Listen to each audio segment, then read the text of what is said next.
देखो दो तरह के लोग होते हैं। एक सज्जन अपने बेटे को ले गए आचार्य के यहां विद्यालय में। आचार्य जी से बोले इसे पढ़ा दो।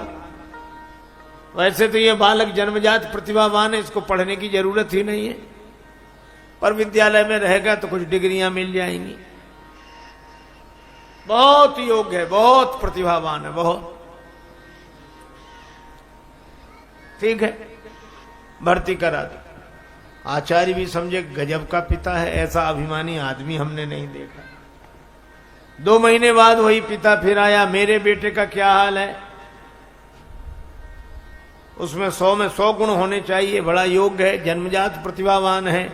आचार्य जी भी विनोदी थे, कहने लगे क्या कहना तुम्हारे बेटे का, 100 में 98 गुण है, उसमें 100 में 98 गुण हैं, सिर्फ 2 नहीं है। तो पिता ने आश्चर्यचकित होकर बोला 98 तो है, पर 2 कौन से नहीं है? 98 गुण तो हैं, 2 कौन से नहीं हैं? 2। आचार्य जी बोले कि पहला तो गुण इसमें ये नहीं है, क्या? का इसमें इसके खुद की अकल है नहीं, 1। दूसरा, आचार्य जी बोले हमारी मानता नहीं है, बस बाकी सब है इसमें। अकल है नहीं, आंख हो नहीं, आंख वाले की माने नहीं। अंधई अंधा ठेलिया दून्यू कूप पड़ंत। अंधा अंधे को ठेल रहा है।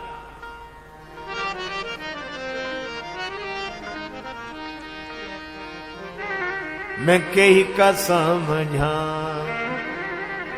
सब जग अंधा, मैं कही का समझा सब जग अंधा, मैं कही का समझा सब जग अंधा, मैं कही का समझा सब जग अंधा, मैं कही का समझा सब जग अंधा, मैं कही का समझा सब जग अंधा, मैं कही का समझा। बिन गुरु ज्ञान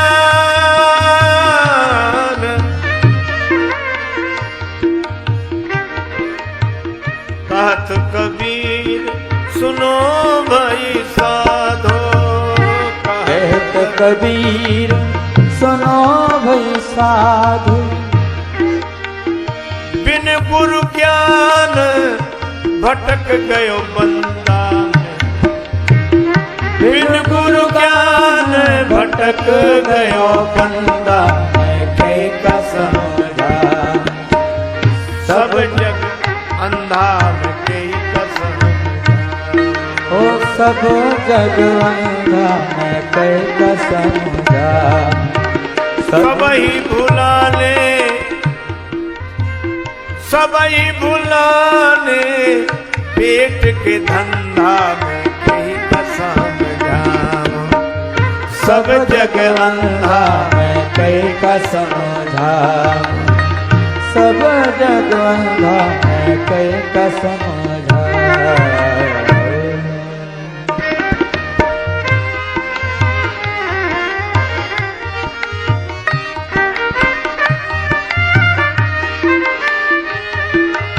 अंधे को समझाना कितना कठिन है।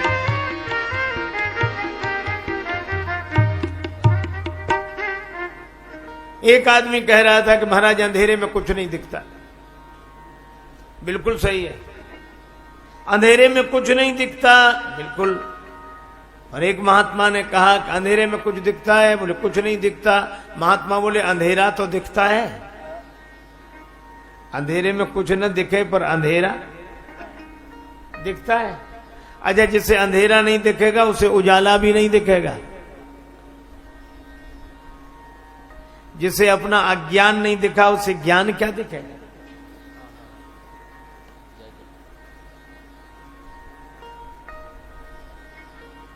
एक बार एक भिखारी गया भिक्षा मांगने। भंडारे में उसे मिली खीर। बड़ी स्वादिष्ट लगी। लौट कर आया तो उसका साथी था अंधा, और भैया तुम हमको नहीं लेकर गए, कहाँ चले गए थे, और हम थोड़ा इधर गए तब तक तुम चले गए, चलो खैर चले। क्या मिला खाने को? तो आंख वाला बोला खीर मिली। खीर? खीर? अंधा बोला खीर कैसी होती है? खीर नहीं जानते ना? कैसी होती? का सफेद सफेद होती। अब उसने कहा ये सफेद सफेद कैसा होता, समझा? एक ज्यादा समझदार थे, बोले हम समझाते हैं, हमसे पूछो। हाँ खीर, हाँ कैसी होती खीर? सफेद सफेद। सफेद सफेद कैसा होता? बोले जैसे बगुला। और उसने बगुला भी नहीं देखा।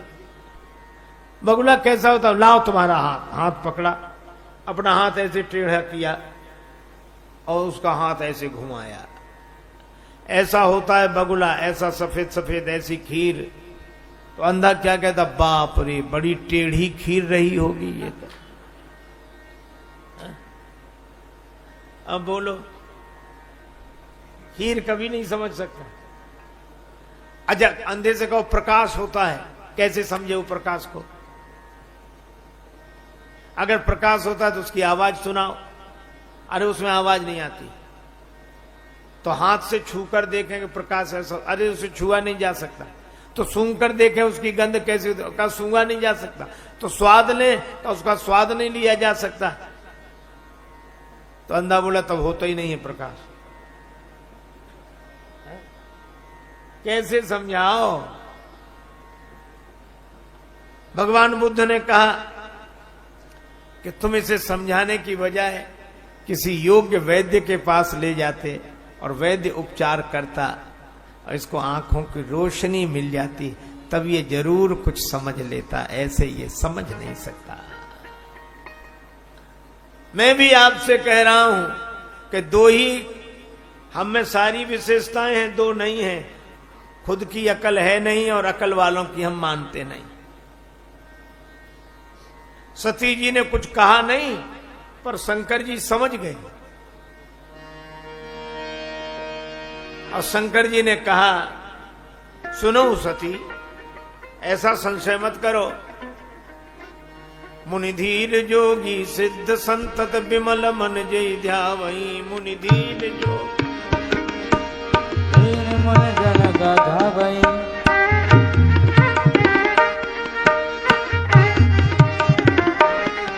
मुनि धीर जोगी सिद्ध संतत विमल मन जय ध्यावई। मुनि धीर जोगी सिद्ध सकल मुनि जन गावई।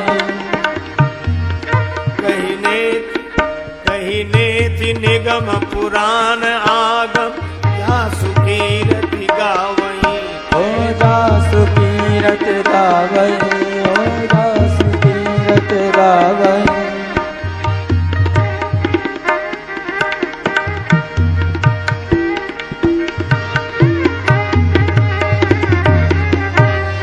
नेति निगम पुराण आगम जासु कीरति गावई। कहे नेति निगम पुराण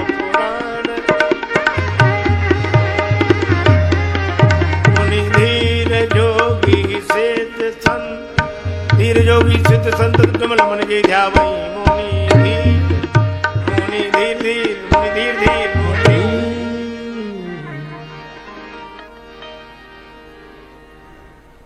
हे सती, राम जी भगवान है, धैर्यवान मुनि, इनका चिंतन करते हैं। सोई मम इष्ट देव रघुवीरा, सेवत जाहि सदा मुनि धीरा।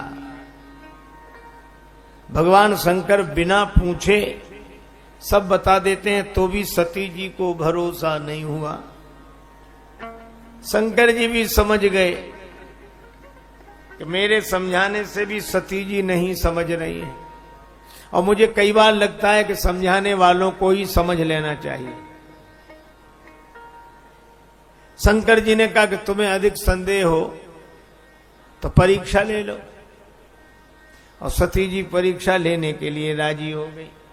शंकर जी ने कहा विश्वास नहीं करे उस जतन विवेक विचारी। या तो मेरे वचनों पर विश्वास होता, नहीं तो विवेक पूर्वक विचार करके देखो। और सती जी चली। विवेक तो बचा नहीं, जो संत का साथ छोड़ दे तो विवेक कहां बचा। बिनु सत्संग विवेक न होई, सत्संग को छोड़ते विवेक चला गया। अब करई विचार करऊं का भाई, विचार करती क्या करूं। पुनि पुनि हृदय विचार करी, धरि सीता कर रूप। श्री सीता जी का रूप बनाया, जिसे ये खोज रहे मैं उसी रूप में प्रकट हो जाऊं। और श्री सीता जी की कृपा से जासु कृपा निर्मल,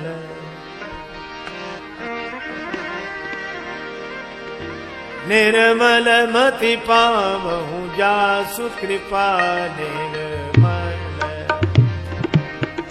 निर्मल मति पावहु जासु कृपा निर्मल, मति पावहु जासु कृपा निर्मल,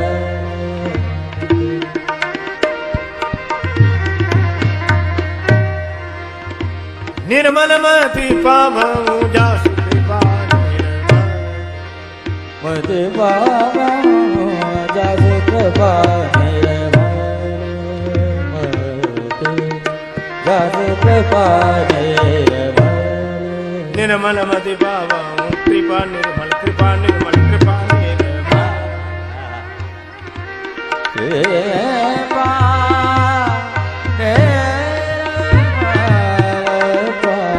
जासु कृपा निर्मल, जासु कृपा निर्मल, जासु कृपा निर्मल।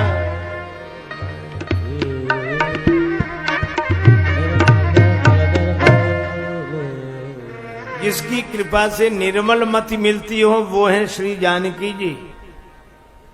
और सती माता की बुद्धि में है इस समय अभिमान। इसका अर्थ यह है कि मलिन बुद्धि वाले भेष तो निर्मल बुद्धि वालों का ही बनाते हैं। मन मैला तन उजला बगुला जैसा भेख, और इससे तो कागही भले भीतर बाहर एक। भगवान आए, सती माता को प्रणाम किया और कहो बहोरी कहां ब्रज केतु।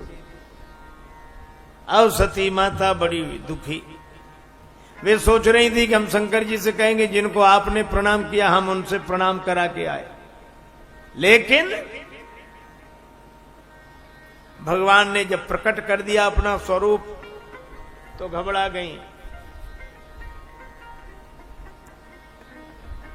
राम जी ने सोचा सती माता को दुख हुआ तो जहां चितवई तहां प्रभु आसीन। सती माता ने आंख मूंद ली। और इस कथा से यही संकेत मिलता है कि अभिमानी के विरुद्ध अगर सत्य का स्वरूप प्रकट हो तो वैसे सत्य से आंख ही मूंद लेता है, पर आंख मूंद लेने से सूरज छिप नहीं जाता।